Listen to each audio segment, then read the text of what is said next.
Olá, boa noite a todos e bem-vindos a mais um BMC Talks. Hoje à noite o nosso papo será sobre educação, sobre a importância desse assunto para o futuro, para o presente e para o futuro do Brasil e também do planeta, do mundo. E temos hoje aqui conosco uma convidada super especial, uma das máximas autoridades no tema de educação no Brasil e também no mundo, Cláudia Conchin. Cláudia, muito boa noite e muito obrigado por ter aceitado o nosso convite. É um prazer tê-la conosco aqui na BMC. Eu é que agradeço o convite. Um prazer falar com você, Carlos, e com a audiência do BMC Talks. Obrigado. Cláudia, que é uma sumidade, uma autoridade em educação, é presidente do Instituto Singularidades, membro do board da Qatar Foundation, fundadora da Todos pela Educação, já foi professora da FGV, professora de Harvard também, foi uma das diretoras do Banco Mundial no setor educativo, enfim, um currículo super extenso, já foi ministra do governo Fernando Henrique Cardoso, secretária de Educação do Rio, em São Paulo, enfim, a gente poderia passar aqui o tempo todo do programa conversando sobre seu histórico de trabalho, acadêmico de trabalho, né, ambos. Mas eu queria conversar com você, Cláudia, sobre a importância da educação no Brasil de hoje. Nosso público é, em maioria, o mercado financeiro. Quanto que hoje é importante a educação no Brasil para a formação do PIB, para a formação da economia como um todo, e como está, nesse momento, a situação do setor educativo no Brasil? Olha, Carlos, o Brasil é a 12ª, dependendo do ranking, economia em termos de PIB do mundo. Então, o Brasil não tem o direito de pensar pequeno em educação. Nós começamos tarde. Em 1930, nós tínhamos só 21,5% das crianças da escola, enquanto a Argentina, aqui perto, tinha 62% das crianças na escola primária, o Chile já 73%, e a Coreia, que estava empatada com a gente naquela época, no final dos anos 60 já tinha universalizado. Nós, no final dos anos 60, nós ainda tínhamos só 40% das crianças na escola primária. Então, nós tínhamos um atraso importante, que foi muito forte o esforço para, a partir final dos anos 70, universalizar o acesso, pelo menos, ao chamado ensino primário. Nós só universalizamos o ensino fundamental inteiro na primeira década do século XXI, mas as crianças e jovens não estão aprendendo em tempos de ChatGPT, de quarta revolução industrial, em que a inteligência artificial substitui não só trabalho manual, mas trabalho intelectual básico. Então, é muito importante o Brasil prestar atenção em educação como formação de capital humano. Só para complementar essa resposta, porque é interessante esse excursus histórico. O Brasil, diferente dos outros países daqui da América do Sul, da América Latina como um todo, teve sua primeira faculdade em 1920, né, a USP aqui em São Paulo. O Brasil, já na época colonial, era proibido até a impressão de jornais aqui, muito menos a formação superior. Os herdeiros, né, dos fazendeiros iam para Coimbra, em Portugal, estudar, enquanto ao redor da gente, os outros países já tinham centros de estudo superior aqui. Então, existe um percurso histórico de séculos diferente do Brasil em relação aos seus vizinhos, que está nos penalizando. É um problema histórico do Brasil e a população também, e a elite brasileira não está ainda conscientizada por causa dessa herança, entre aspas, maldita, de quanto é importante a educação superior, não superior, a educação como um todo? Olha, parte dessa sua visão faz muito sentido. E não foi só o Brasil que cometeu esse erro de priorizar o ensino universitário numa visão compreensível, olhando para trás, de que se nós formássemos uma elite iluminada, o desenvolvimento aconteceria naturalmente. A Índia, por exemplo, fez o mesmo erro. Nehru falava também, vamos formar uma elite iluminada. Depois a gente olha para a educação básica. O que aconteceu é que a tal, entre aspas, elite iluminada gostou do seu status ou clube de privilégios, e a desigualdade só fez aumentar. O que é muito importante para o Brasil hoje é olhar com muita atenção para a educação básica sem desconstruir o seu ensino superior. Porque a outra tentação seria, bom, então esquece a universidade, para tudo, não dá. Nós precisamos de capital humano, mas isso significa melhorar estruturalmente a educação básica, agora que já a maior parte das crianças e jovens estão na escola. Nós temos hoje praticamente universalizado o ensino fundamental e o ensino médio vem aumentando, as matrículas vem aumentando a cada ano. Nós temos que garantir que eles permaneçam na escola e ter qualidade, que é muito desafiador, porque qualidade não é piscina na escola, um teatro maravilhoso. Qualidade é aprendizado, como estabelece a Agenda 2030. Pois é, mas justamente isso, porque como você falou, qualidade não é só a infraestrutura. E o Brasil gasta na educação mais do que outros países com populações parecidas em termos de pirâmide demográfica, gasta mais ou menos 8% do PIB em educação, gasto obrigatório, um dos gastos obrigatórios pela Constituição. Mas, ao mesmo tempo, a gente tem resultados muito baixos, por exemplo, do teste PISA, que a OCDE faz. O Brasil não é membro da OCDE, mas aplica o teste PISA, que acabaram de sair. É verdade que parte desse 8%, boa parte é gasta no ensino superior e uma parte menor no ensino médio. Mas mesmo no ensino básico e médio, gastamos mais do que países parecidos, né? Gastamos, qual é o problema? Gastamos mal, gastamos errado, gastamos pouco. E depois eu queria também falar sobre o problema do aprendizado. Quanto que é, mais do que o gasto em si da infraestrutura, o problema do professor. Porque uma infraestrutura de excelência e um professor que não consegue transmitir informação, porque ele mesmo não a possui ou porque não tem, vamos dizer assim, não está habilitado não tem habilidades para transmitir, quanto é mais relevante nisso, no problema que temos hoje no Brasil? Olha, o Brasil gasta mal e pouco na educação básica. No ensino superior, nós gastamos mais do que países de mesmo nível de desenvolvimento. Gastamos razoavelmente mais, mesmo que eu desconte a parcela investida em pesquisa, porque a universidade gasta em pesquisa. No ensino básico, nós gastamos menos da metade do per capita do que gasta o OCDE, por exemplo, em média. Então, nós temos um problema alocativo aí importante. Além disso, gastamos mal, falta gerenciamento. Então, gastamos pouco e gastamos sem um gerenciamento adequado. Porque no fim do dia, o que impacta na aprendizagem dos alunos? Uma parte nós não temos um controle tão grande, que são os fatores extra-escola. Quantos anos de escolaridade as mães tiveram? A gente paga um preço pelo atraso que nós tivemos na universalização, porque os pais de muitas crianças, as mães, que é o que mais impacta, na verdade, na pesquisa, estudaram muito pouco. Mas no fator intra-escola é a qualidade do professor. E qualidade do professor, como é que a gente consegue assegurar? De múltiplas maneiras. Uma delas, tornar a profissão mais atrativa. Nós pagamos muito menos ao professor do que pagam esses países que têm bons sistemas educacionais. Pior do que pagar menos, o contrato do professor é fragmentado. O que quer dizer isso?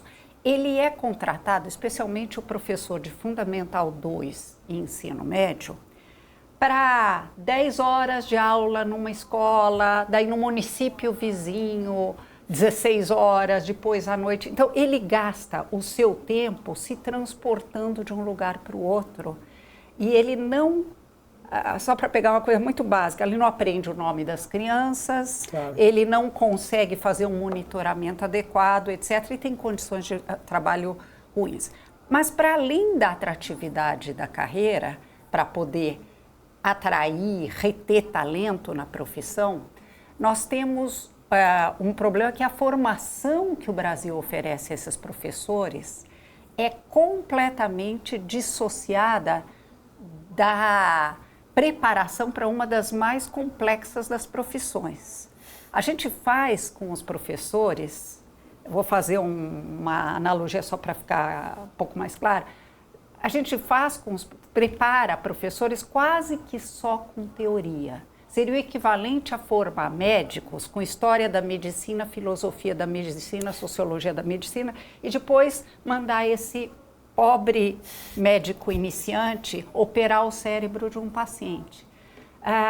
Em educação, nós fazemos isso rotineiramente. Seja porque nós formamos 7 em cada 10 médicos por EAD, não é à toa que não existe formação de médico por EAD totalmente. 7 a cada 10 professores, né? Em EAD, 7 a cada 10 professores por EAD. E mesmo nas federais, estaduais, a gente ensina, sobretudo, teoria. Não é por acaso que o Chile, o melhor país da América Latina, no PISA, para começar a responder a questão do PISA, eles, por lei nacional, tem que haver diálogo entre teoria e prática na formação dos professores, como nós no Brasil temos para o médico. Agora, para também voltar ao assunto do PISA, não é só o Brasil que teve um resultado aquém do esperado, especialmente após a pandemia. Nós estamos vendo em países da Europa que tratam isso como uma verdadeira emergência nacional. A França, por exemplo, após o teste do PISA, decidiram, no final do ano passado, iniciar uma grande reforma do sistema educacional. E o atual primeiro-ministro francês, ele era ministro da Educação Nacional até poucos dias atrás. Bastante jovem. Tem 34 anos, ou seja, ele tem uma visão de longo prazo, não só para a carreira política dele, mas para o país como um todo. Agora, uma das coisas que ele fez, mesmo ele vendo de um partido de esquerda, como o Partido Socialista, ele apostou tudo na escola francesa na volta da autoridade do professor, né, na luta não somente contra o bullying, mas também contra a desordem na sala de aula, e também implementou a meritocracia entre os próprios alunos. Ele dividiu as salas em vários grupos e os alunos que não performam, não têm desempenho bom, podem cair de um grupo para o outro ou subir eventualmente no outro para dar uma educação diferenciada, né? E ele também aumentou a dificuldade do teste do ensino médio, do ensino básico para o médio, vamos dizer assim. Você acha que essas reformas, essa não digo dureza, mas uma linha mais firme na educação, seria uma das soluções a serem integradas no Brasil? Olha, eu acho que nós tivemos um impacto enorme de 2 anos de escolas públicas total ou parcialmente fechadas, e isso trouxe desafios para o Brasil que já tinha desafios anteriores, né? Nós tínhamos desafios grandes, tanto, né, o Banco Mundial tem um estudo que fala ele caracteriza o Brasil como um país que vive uma crise de aprendizagem pré-pandemia e um dos países mais desiguais do ponto de vista estritamente educacional do mundo. E isso aparece também nos resultados do PISA. No PISA de 2018, o Brasil foi considerado o segundo mais desigual entre os 79 que participaram, né? Relembrando que o PISA é esse exame que é aplicado a jovens de 15 anos, de vários países, a maioria deles num certo nível ou médio de desenvolvimento maior. Eu não acho que a solução seria copiar o que a França fez. A França estava num outro nível. Nós temos que fazer uma lição de casa importante de recuperação da aprendizagem perdida, que vai ser super importante. E nós temos que, ao invés de pensar em meritocracia, nesse sentido mais estrito que ele estabeleceu, olhar para a questão de como é que eu garanto o engajamento dos alunos. Porque o Brasil, vamos lembrar, que 84% dos alunos brasileiros estão em escolas públicas. Não é que tem metade. E nessas escolas públicas, as condições de aprendizagem precisam melhorar bastante. Há problemas de disciplina, sem dúvida. Mas eu vou citar um estado brasileiro que resolveu esses problemas de disciplina sem nenhuma bala de prata ou fórmulas mágicas, que é o estado de Pernambuco, que criou, inspirado nas ideias de um educador brasileiro já falecido, o Antônio Carlos Gomes da Costa, fantástico, criou um modelo que ficou conhecido como ginásio pernambucano e que hoje, controlando para desigualdades socioeconômicas, para o nível socioeconômico, é o melhor ensino médio do país, hoje é o de Pernambuco. O que eles fizeram? Progressivamente, ao longo de 10 anos, fizeram com que todas as escolas de ensino médio passassem a ser em tempo integral. Não é, a França tem 7 horas de aula e 8 matérias obrigatórias no máximo no ensino médio. E a gente tem 4? Nós temos 4 horas de aula e 13 exprimidas nessas... Bom, então o que nós temos que fazer? E o Pernambuco fez. Passou para tempo integral. No caso deles, eles não foram para 7, eles foram para 8 ou 9.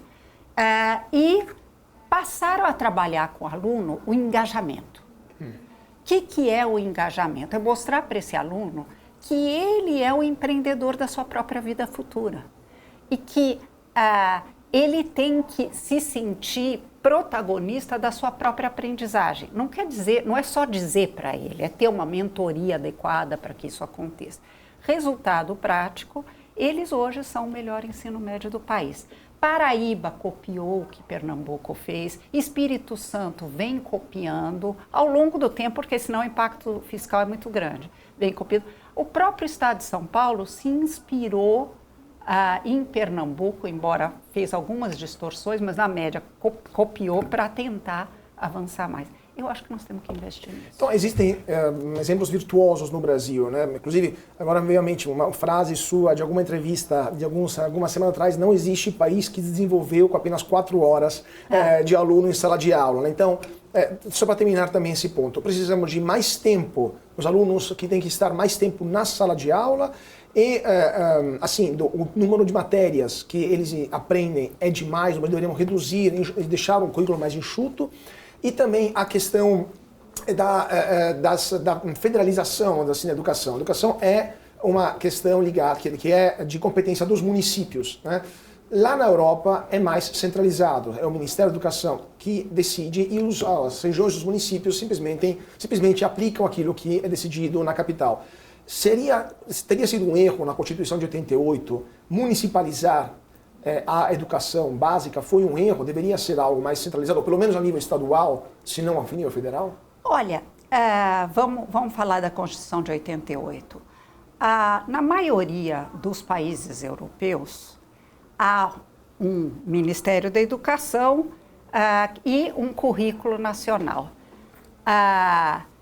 E as regras gerais são definidas pelo Ministério da Educação. Mas a educação não é nem municipalizada, cada escola pode contratar seus professores obedecendo às regras. O Brasil é muito mais centralizado que eles, porque tem que ser concurso público para cada município, que é muito desafiador para ser feito. E são países muito menores e menos diversos que o nosso. Então, eu acho que foi correto não federalizar a educação. Soa bonito, então, às vezes, alguns políticos lembram, olha, Pedro II... o Colégio Pedro II é federal e vamos lembrar que Pedro II é tempo integral, pagam o triplo para professor, exigem mestrado do professor e Pedro II é uma escola que tem prova para entrar. Tendo prova para entrar, você garante qualidade na entrada, claro, mas você não garante valor adicionado necessariamente. Então, o que eu acho que a gente tem que fazer mais? Primeiro, o MEC assumiu o seu papel de coordenar a política educacional, coisa de que ele foi completamente ausente até o final de 2022. Pois demorou 30 anos, né? Mais de 30 anos para que o MEC assumisse isso. Por que isso não foi feito? Por que o MEC se omitiu? Nesses últimos 4 anos, ele voltou atrás em muitas atividades de coordenação que ele tinha, inclusive na implementação do chamado novo ensino médio.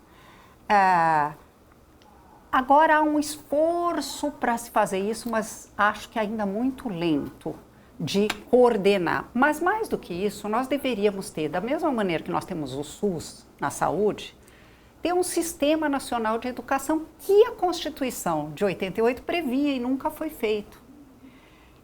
Que pudesse pôr uma certa ordem na casa nisso.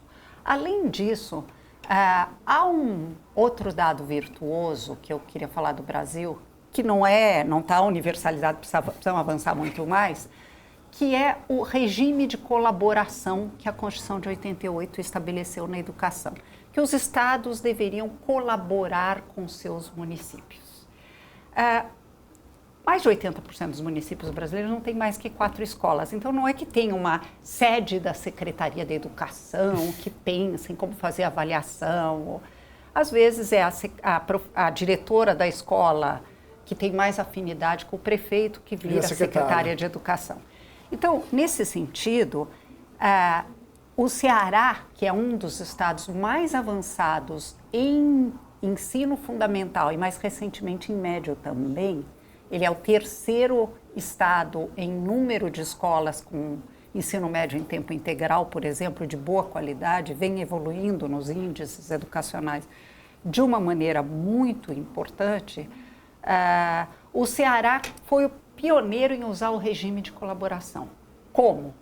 Criando uma unidade na sede da Secretaria Estadual de Educação de ensino fundamental. O ensino fundamental é descentralizado para os municípios, mas há uma unidade prestando atenção, garantindo a alfabetização na idade certa em todos os seus municípios. E mais do que isso, eles têm também uma unidade de primeira infância, olhando para como é que a gente organiza uma educação infantil, ou seja, creche e pré-escola, nos municípios, é responsabilidade municipal, que de fato nivele diferenças de origem socioeconômica no desempenho escolar futuro. Isso faz todo sentido. Pois é, a gente viu já até no teste PISA, né? As famílias mais abastadas tendem a ter menos problemas, menos perdas em termos de conhecimento, os filhos, porque em casa eles conseguem recuperar, né? Isso não só no Brasil, no mundo inteiro.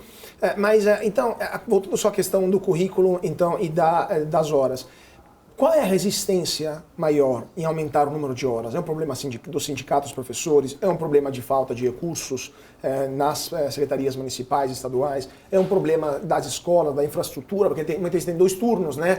Isso não existe em muitos países desenvolvidos. Uma escola geralmente só tem 1 turno por dia. Qual que é o maior problema disso? E qual é o problema do lado de reduzir? Por exemplo, eliminar matérias que, vamos dizer assim, são menos, não digo úteis, mas menos urgentes no mundo cada vez mais digitalizado, cada vez mais as matérias STEM, né, as matérias pesadas, duras, são relevantes. Por que há uma resistência a aumentar horas e reduzir o currículo? Olha, em relação a aumentar as horas, o Brasil precisou, durante um certo tempo, ter 2 turnos, né, o turno da manhã, o turno da tarde, às vezes o turno da noite também, para poder universalizar o acesso. Nós estávamos muito atrasados, como eu disse no começo, em colocar todas as crianças e jovens na escola, e a gente precisou fazer isso. Hoje não faz mais sentido nenhum. Se eu pegar os 40 primeiros colocados do PISA, sabe quantos tem só 4 horas de aula? Nenhum. 5, nenhum. 6. Tem um que dá para dizer que tem perto de 6. Eles têm de 7 a 9 horas de aula. Por que eles têm? Porque eles ficam só despejando conteúdo? Não. Porque a aprendizagem é experimental. A gente aprende muito mais com a mão na massa. E a aula tem que ser muito mais dialogada, porque eu preciso ensinar esse aluno a pensar. E ensinar a pensar não é decorar a visão de mundo do seu professor num processo de, entre aspas, doutrinação. É você aprender a pensar matematicamente, pensar historicamente, pensar cientificamente. Eu posso ter uma aula curta fazer o aluno decorar em casa a tabela periódica, mas ele não aprende a pensar cientificamente. Eu preciso ter laboratórios, eu preciso fazer experimentos na frente desse aluno. Por isso que os países que têm bons sistemas, todos eles têm de 7 a 9 horas de aula. Qual é a resistência no Brasil? Uma resistência é de natureza fiscal, a outra política, a outra é das famílias. Vamos lá, fiscal. Custa caro colocar agora, aumentar e boa notícia, isso pode ser feito criando um plano georreferenciado, priorizando as áreas mais vulneráveis, quer dizer, colocando mais escolas em tempo integral nas populações que hoje mais precisam, numa certa ação afirmativa e evoluindo para o centro, mas passar progressivamente as escolas para tempo integral seria muito bom. Politicamente, porque educação não dá voto. Então, é isso. Você não inaugura aprendizado, você inaugura prédio de escola. Por isso que muitos políticos gostam de pôr um prédio sofisticado, que sai na televisão, etc. Mas você tem que inaugurar você não ganha voto inaugurando aprendizado. E das famílias, existem algumas famílias de origem europeia, no Sul, por exemplo, tem um certo preconceito, que escola em tempo integral, mais a criança precisa trabalhar, etc.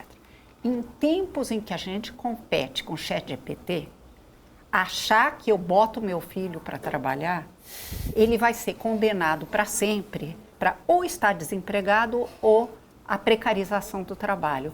Então, nós precisamos, por isso que está correta a decisão de pagar para aqueles que estão no cadastro do Bolsa Família uma verba que funciona como uma poupança para o aluno, para ele não trabalhar antes do final do ensino médio. É muito importante que ele possa se dedicar aos estudos e que a gente avance na agenda de tempo integral. Com relação às disciplinas, o nosso problema é achar que todas as disciplinas deveriam ser obrigatórias por uma demanda corporativista. Muitos professores têm medo que, se o aluno for escolher, como acontece em todos os países que têm bons sistemas educacionais, o aluno escolhe o que ele quer estudar. Escolhe em parte, não em parte. Ele tem algumas matérias de natureza geral no Fundamental 2, no final do Fundamental 2, ele escolhe uma trilha de aperfeiçoamento, para ele, pelo menos em alguns temas, se aperfeiçoar. Essa era a ideia que estava por trás do novo ensino médio, é fazer o que fazem os países com bons sistemas educacionais. Então, o corporativismo nos professores faz resistência não somente a aumentar as horas, mas também a mudar o currículo, é isso? Tem uma resistência. Parte disso, eles estão equivocados. Por quê? Porque nos países em que o jovem pode escolher, por exemplo, uma trilha de aperfeiçoamento mais centrada em humanas ou exatas, metade vai para um lado, metade vai para o outro. Então, ele aumenta a carga horária. O professor vai ter mais carga horária com um grupo de alunos, menos com o outro, mas isso se compensa. A outra resistência é o medo de que a gente não cubra toda a gama de conhecimento necessário para prestar um exame que vai definir a vida universitária desse aluno. Que é o vestibular. Que é o vestibular, ou o Enem, que faz mais sentido ainda. Por isso que é importante ter um Enem especializado para diferentes opções, como existe nos outros países. Nós inventamos essa jabuticaba das 4 horas e das 13 matérias obrigatórias, nós precisamos desconstruir. Que não faz mais sentido. Vamos continuar a falar sobre esse assunto, mas vamos para um rápido intervalo, 2 minutinhos, e voltamos aqui no Talk Show dessa noite para falar de educação com a nossa convidada especial, Cláudia Costin. Então não saia daí porque voltamos já já. PNC News. Informação que gera valor. De volta para o nosso Talk hoje à noite, o papo é educação, nosso assunto é com a nossa convidada especial, Cláudia Costin. Cláudia, a gente estava falando sobre o currículo escolar, a resistência de mudanças por parte, especialmente, não somente, mas também para os professores, uma questão corporativa, o medo de professor de perder, por exemplo, a hora-aula, especialmente em caso de professores de humanas, né? Se o aluno pudesse escolher, o medo é que muito aluno escolheria matérias mais duras, matérias exatas e menos humanas. Mas aí você falou uma coisa interessante, a questão do professor dar aula e o aluno simplesmente ter que absorver a visão de mundo do professor ou que aquilo que é doutrinação, né? Me fez vir à mente um vídeo do atual presidente da Argentina, o Javier Milei, que tirando os papéis na parede da Ministério da Educação, doutrinação afuera. No Brasil temos uma polêmica, vou começar esse segundo bloco fazendo perguntas polêmicas. No Brasil temos uma polêmica sobre os professores, que muitas vezes são mais doutrinadores, digo isso como professor também, que colocam muita mais política na sala de aula do que deveriam, em detrimento também da qualidade do ensino. Quanto que isso é verdade, quanto que isso é um problema e como resolver isso? Porque, por exemplo, lá fora também, na Europa, nos Estados Unidos, tem também uma visão ideológica da classe de educadores. Mas parece que esse debate é menos intenso, é menos um problema isso do que é no Brasil. Na sua visão, é um problema isso aqui? Olha, desde que existe escola, existe, entre aspas, doutrinação. Ou seja, é muito tentador para o professor passar a sua visão de mundo como única visão aceitável. Verdade, existe. Eu me lembro bem, né, a minha mãe era húngara e ela falava que na sala de aula diziam para ela que os generais romenos, que era o país vizinho, eles usavam calcinhas de mulher na aula de história, por baixo do uniforme. Porque a Romênia roubou a parte da Hungria, da Transilvânia. Né? Exatamente. Por que eu estou dizendo isso? Porque, então, é certo doutrinação? Não, não é certo. Ela traz uma visão ilusória para o professor, de que se ele defender seu ponto de vista como única visão verdadeira, válida, esse aluno vai ser um seguidor dele. Doce engano. O professor do ano que vem, que pensa diferente, nós começamos, quando a gente forma jovens assim, jovens não pensantes, a formar seguidores das massas, líderes geniais das massas. Não é isso que a gente quer. Então, como é que se combate a doutrinação é que deveria ser a discussão. Não adianta botar vereador para filmar professor ou fazer, como vários regimes totalitários fizeram, fazer crianças filmarem professores. Eu acho isso um desrespeito profundo ao professor e não é assim que se resolve. É fazer com que o aluno aprenda a pensar. Na Agenda 2030, tem uma das metas, a 4.7, que diz formar o aluno para a sustentabilidade, mas num sentido macro, de ética intergeracional. Ou seja, eu estou formando esse aluno para construir uma sociedade mais coesa. Para isso, eu preciso aprender a pensar. Educar para a cidadania nunca foi tão urgente. Mas a cidadania não quer dizer decorar minha visão de mundo. É aprender a conviver com os desiguais, com quem pensa diferente, aprender a argumentar, desconstruir o ódio nas relações humanas, que está muito forte no Brasil, né? Parar de desqualificar quem pensa diferente, né? Aprender a debater. Uma estratégia que eu já vi professores muito bacanas usando é criar clubes, inclusive em Pernambuco, de debate.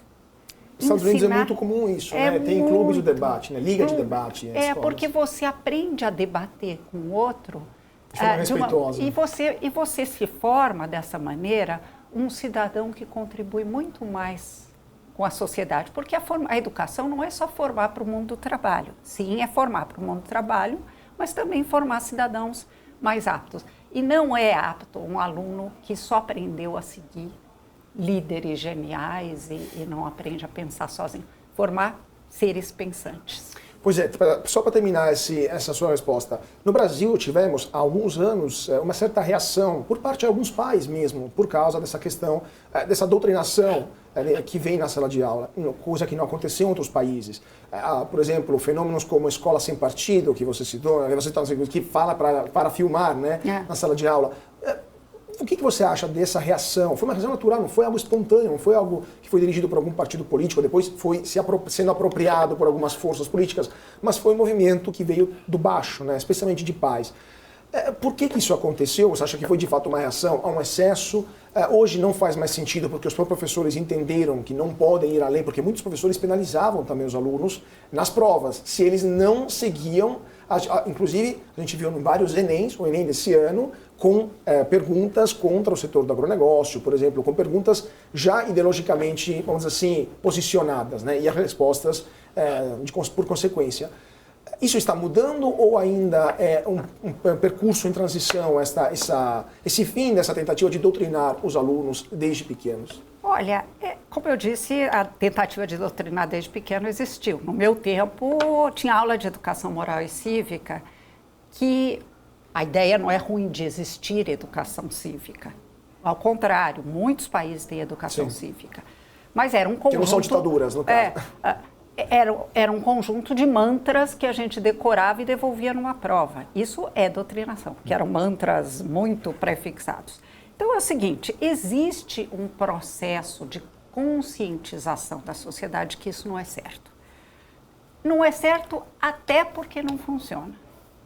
Você precisa, e houve com as redes sociais e com esses disparos de massa, bobagens, quando se pensou em educar para uma visão mais inclusiva, para evitar preconceitos. Então, alguns políticos puseram que estão ensinando as crianças a serem gays ou coisas desse tipo, maluquices desse tipo, que não era essa a questão. Agora, às vezes, como você bem colocou, alguns movimentos que acontecem na sociedade são sintomas de coisas que precisam ser mais bem exploradas. Essa questão é relevante. Precisamos, sim, ensinar esses alunos a pensar. A melhor proteção de um aluno não é ameaças e redes sociais com muito ódio instilado. É uma escola em que o aluno aprenda a ler uma notícia, separar se é fato ou se é uma opinião. Se um professor está trazendo a sua verdade como a única, agem bem os pais que querem saber se afinal o que aconteceu. Claro. Né? Então vamos começar a acalmar e educar também os pais. Reduzir a pressão, né, da panela. Né? Só para também continuar nessa linha das polêmicas, porque de fato fazem parte do debate sobre educação no Brasil. Um dos grandes personagens mais polarizantes na educação brasileira é o Paulo Freire. Foi secretário, como você, de educação, no caso do município aqui de São Paulo, nos anos 90. Paulo Freire é considerado pela esquerda como patrono, ele foi proclamado pela ex-presidente Dilma Rousseff patrono da educação brasileira, e pela direita ele é considerado como um dos destruidores da educação no Brasil. Na sua opinião, quem que foi Paulo Freire e qual foi o impacto dele na educação brasileira? Afinal, os problemas existiam antes de Paulo Freire e continuam após Paulo Freire. Quanto que ele influencia hoje a educação no Brasil? E, de fato, qual é o verdadeiro Paulo Freire? Um vilão ou é o patrono da educação brasileira? Olha, eu acho muito merecida a homenagem ao Paulo Freire, dentro do que ele é de verdade, do que ele escreveu de verdade, do que ele fez de verdade. Ele desenvolveu uma estratégia para alfabetizar nos anos 60 que funcionava muito bem. Adultos, crianças, e essa estratégia funcionou, o que foi chamado de método Paulo Freire. Em um número de horas pequeno e, ao mesmo tempo, ampliando o horizonte cultural dessas pessoas. Depois disso, ele escreveu muito sobre a importância de formar para a autonomia, que tem muito a ver com o que eu acabei de dizer, ensinar a pensar sozinho. Então, esse é o Paulo Freire que eu conheço, que eu estudei e que é respeitado no mundo inteiro. Eu fui para Singapura e encontrei nas bibliotecas livros do Paulo Freire, obras do Paulo Freire, e até quando eu falei, nossa, que honra uma pessoa do país do Paulo Freire, em Singapura. No Paquistão encontrei livros dele. Encontrei em Harvard, tem uma ala dedicada ao Paulo Freire. Mas não é porque a esquerda adora ou a direita. Paulo Freire, acho que nem deveria se pensar em termos de direita e esquerda. Ele teve uma contribuição, ele nunca foi ministro da Educação. Ele nunca se propôs a resolver todos os problemas da educação brasileira, mas ele nos obrigou a olhar um pouco mais para a população que estava completamente excluída do sistema educacional nos anos 60, a final dos anos 70. Esse é o Paulo Freire. E por que você acha, então, que hoje ele é considerado de forma tão polarizante pelos dois lados? Qual foi o problema? Qual é vamos dizer assim, a faísca que gerou esse problema? Porque nesses tempos de ódio que a gente vive, de polarização extrema, é muito tentador escolher um personagem que seja o culpado por tudo que dá errado. Se ele tivesse sido ministro da Educação, a gente poderia dizer, puxa, mas ele não ajudou, ele não foi ministro da Educação, não foi nem secretário estadual. Foi só no município de São Paulo. Só no município de São Paulo. Mas ele, por exemplo, trouxe uma coisa no município de São Paulo que pouca gente sabe, inclusive dentro da esquerda, que foi trazer a tecnologia a serviço da aprendizagem. Foi ele que colocou computadores nas escolas, que trouxe uma coisa que, aparentemente, tem muita gente de esquerda que, inclusive, é contra isso.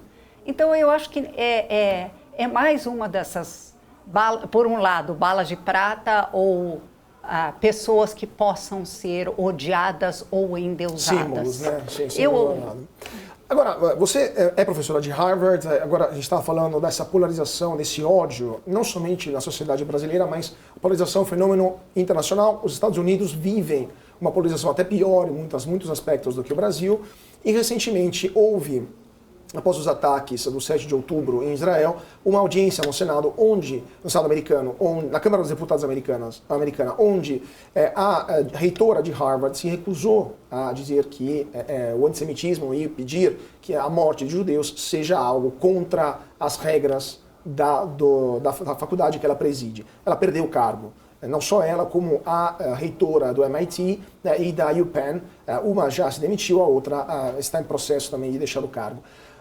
Quanto que nas faculdades dos Estados Unidos esse problema de polarização, na sua opinião, é grave? Quanto que isso está chegando ao nível de intolerância que beira a violência física? Porque vimos também confrontos físicos entre estudantes judeus e estudantes a favor da Palestina nos campos americanos, e não só nesse episódio, em outros momentos houveram situações turbulentas por lá. Como está lá nos Estados Unidos e no mundo essa situação e por que as faculdades se tornaram esse campo de batalha ideológico? Olha, é muito triste o que está acontecendo, porque algumas etapas no nosso processo, que num sentido otimista eu diria de evolução civilizatória, se perderam. E se perderam por erros de toda parte. A polarização, esse ódio ao outro que a gente tem, porque é muito mais fácil não pensar, né? Eu decido que eu tenho um inimigo e tudo que esse inimigo fizer está errado. Eu não preciso enxergar nuances, eu não preciso... Quer dizer, modelos simplificadores da realidade ganharam uma grande ênfase nos tempos recentes. Nós estamos vivendo momentos muito tristes, retomada do antissemitismo. Eu achei que o mundo... Não é que... Eu não sou ingênua, né? Quer dizer, antissemitismo enrustido havia bastante, mas vinha diminuindo. E agora aflorou com toda a ênfase. Como o anti-islamismo também existe, enrustido ou não, em alguns casos não.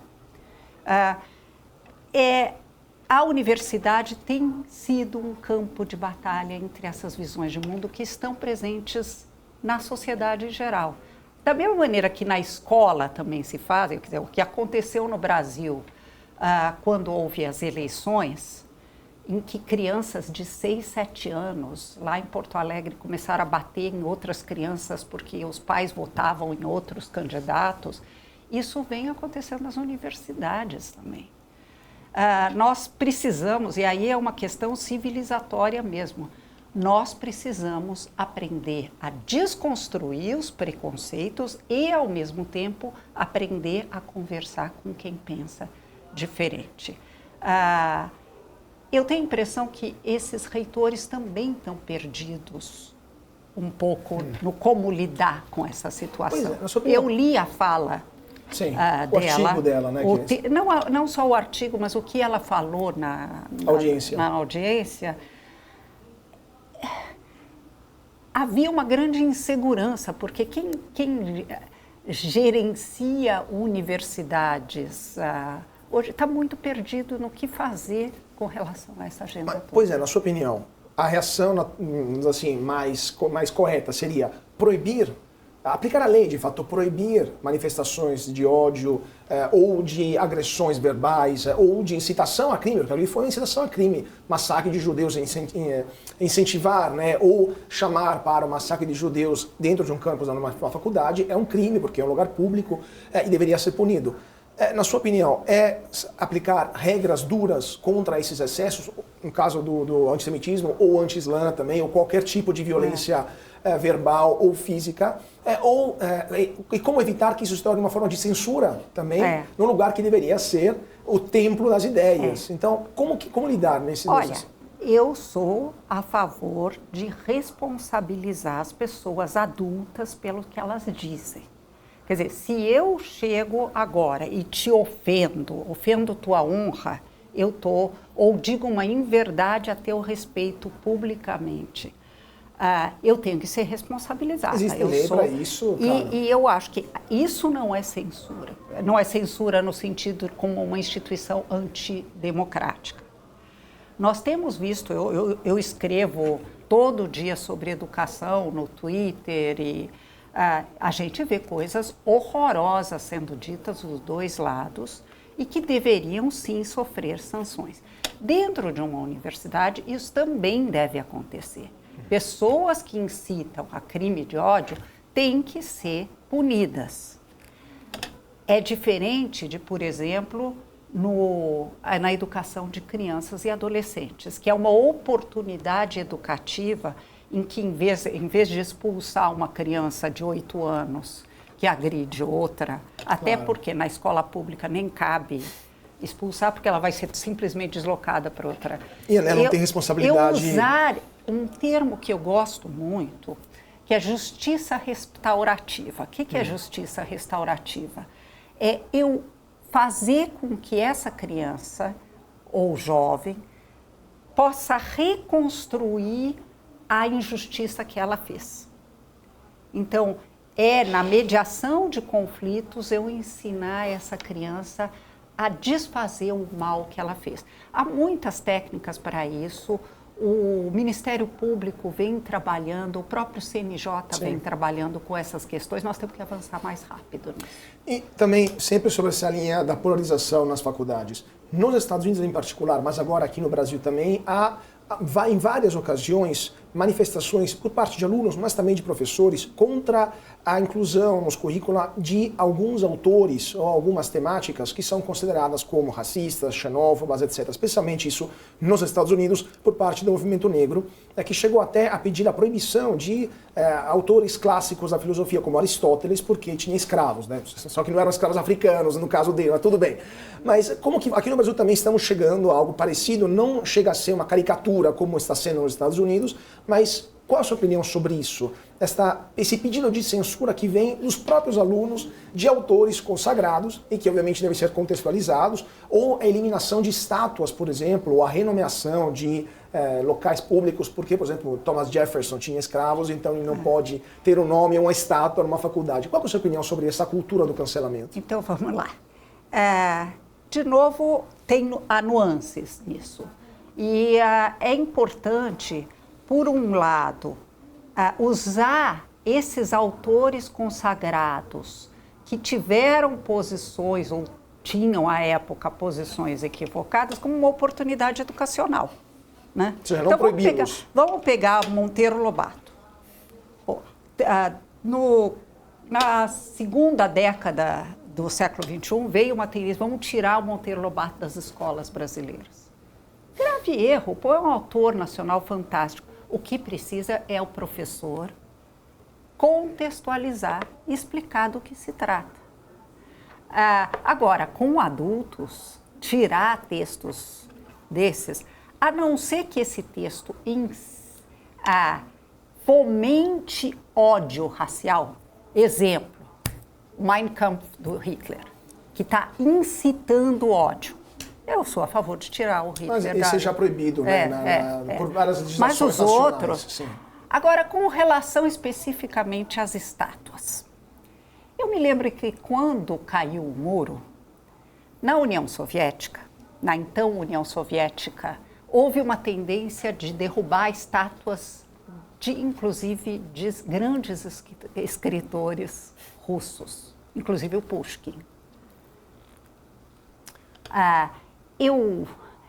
Eu olhei para aquilo e falei, não, as pessoas não conseguem entender o que é contexto, o que é ideia e o que é valor artístico. No sul dos Estados Unidos, eu posso entender que não queremos mais, como na rua principal, colocar alguma coisa assim. Fazer debates com cidadãos e, em último caso, colocar num museu algumas dessas estátuas, derrubar estátuas. Não, a iconoclastia, de fato, sempre foi prelúdio a algo bem pior, né? De fato, foi um problema. E, Cláudia, voltando para o Brasil, uma das questões também que se debate muito no sistema educacional é a questão das escolas cívico-militares como uma das soluções para melhorar a qualidade do ensino no Brasil. Em várias ocasiões você disse que essa não é a solução definitiva, mas o governo passado incentivou a abertura de novas escolas. O governo atual, no ano passado, decidiu acabar o financiamento federal para essas escolas e vários estados decidiram manter o financiamento estadual. Qual que é a sua opinião? Você acha que faz sentido? Há indicadores que mostram que os alunos que saem dessas escolas têm um desempenho melhor, não apenas educacional, educativo, assim, de informações assimiladas, mas também comportamental, como cidadão, tem um melhor sucesso na vida como um todo? Bom, eu não acho uma boa solução. Nós estamos sempre à busca de balas de prata.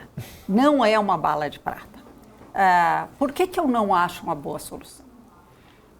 Com o advento da inteligência artificial, a última coisa que a gente quer para resolver os problemas educacionais é robotizar os alunos. Eu acompanho essa tendência de escolas cívico-militares e queria lembrar a vocês uma coisa importante. Nós temos 14 escolas militares organizadas pelo Ministério da Defesa para a família militar, que são boas escolas. Para quem não é da família militar, há uma prova de entrada, então só entram os melhores alunos e tem os alunos da família militar, que também já são diferenciados. Eles pagam mais do que o dobro para os professores, eles estão aulas em tempo integral, tem toda uma organização de infraestrutura que funciona, etc. Inspirados nessa ideia, no estado da Bahia, antes do governo anterior, bem antes, um grupo de policiais militares aposentados resolveu vender para os municípios escolas cívico-militares. Custa muito mais caro, os professores são os mesmos professores do município e os policiais militares, às vezes bombeiros também, cuidam da disciplina. Funciona no curto prazo, sim, mas como eu disse, em tempos de quarta revolução industrial, eu estou robotizando o aluno. Vou contrapor esse exemplo com um que funciona bem no longo prazo e que já tem pesquisa suficiente de avaliação de impacto séria, que é o modelo de escola de Pernambuco. Eu visitei 50 escolas em Pernambuco, inclusive dentro de favelas, de escolas de ensino médio. E em nenhuma delas eu vi problema de disciplina. Por quê? Porque o Antônio Carlos Gomes da Costa, que esse mereceria também uma estátua no Brasil, porque foi um grande educador, ele pôs no modelo de escolas do ensino médio pernambucano ensinar o aluno a empreender sua própria vida. Eu não estou robotizando, eu estou formando para uma autonomia que faça sentido para esses novos tempos. Então, acho um horror escolas cívico-militares? Não, eu acho que é desperdiçar dinheiro. A gente podia estar pagando melhor os professores, formando melhor os professores, e, ao mesmo tempo, trabalhando a ideia do protagonismo do aluno. E justiça seja feita, algumas cívico-militares começaram a fazer isso também, porque como está na Base Nacional Comum Curricular, eles passaram a colocar um aluno coordenador da turma, eles são eleitos entre os pares, algumas estão caminhando. Goiás tem tido algum avanço nesse sentido, mas não são balas de prata. Cláudia, temos mais 3 minutos só para terminar o nosso assunto da Base Nacional Curricular e do novo ensino médio que estão sendo implementados nos últimos meses e anos. Houve uma certa resistência do governo atual na aplicação, na implementação do novo ensino médio. Em 3 minutinhos, por que você acha que há, por parte da sociedade, de novo, se é um problema corporativo ou não, esta resistência à implementação do novo ensino médio e, após alguns anos da Base Nacional Curricular, quais foram os efeitos mais visíveis, na sua opinião, e mais benéficos para a educação brasileira? Então, 3 minutos. O Brasil teve uma resistência enorme a ter currículo nacional. Os 40 primeiros colocados do PISA têm currículo nacional. A Finlândia, que dá mais autonomia para o professor, tem currículo nacional. Foi muito importante o Brasil finalmente ter um currículo nacional, como preconizava a Constituição. Nós tivemos atrasados nisso. Com relação ao ensino médio especificamente, várias fórmulas foram criadas para sair desse dilema das 4 horas e 13 matérias. O novo ensino médio foi uma das estratégias para sair disso e fazer um pouco mais parecido com o que os outros países fazem. Só que nós não tivemos coordenação nacional desse esforço, que tem problemas logísticos complexos. Então foram 4 anos sem fazer isso. Agora, ajustes serão necessários para avançar nessa direção. Tomara que, de fato, traga bons resultados para a educação brasileira. Cláudia, eu teria 1 milhão de outras perguntas para te fazer, para conversar sobre um assunto fundamental. Eu também, como professor e como pai também, me preocupa, minha obsessão é a educação, mas com certeza teremos outras oportunidades. Eu queria te agradecer muitíssimo por ter estado conosco aqui na BMC. Foi um prazer e uma honra tê-la conosco. O prazer foi todo meu e vamos valorizar a educação e valorizar os professores. Eles precisam muito disso. Obrigado, com certeza. Obrigado, Cláudia. E obrigado a vocês que estão seguindo a gente aqui na BMC. Continuem com nossa programação e a gente volta na semana que vem com mais um papo aqui no BMC Talks sobre economia, política, finanças, negócios e internacional. Mais uma vez, muito obrigado a todos pela atenção, uma ótima noite e até mais.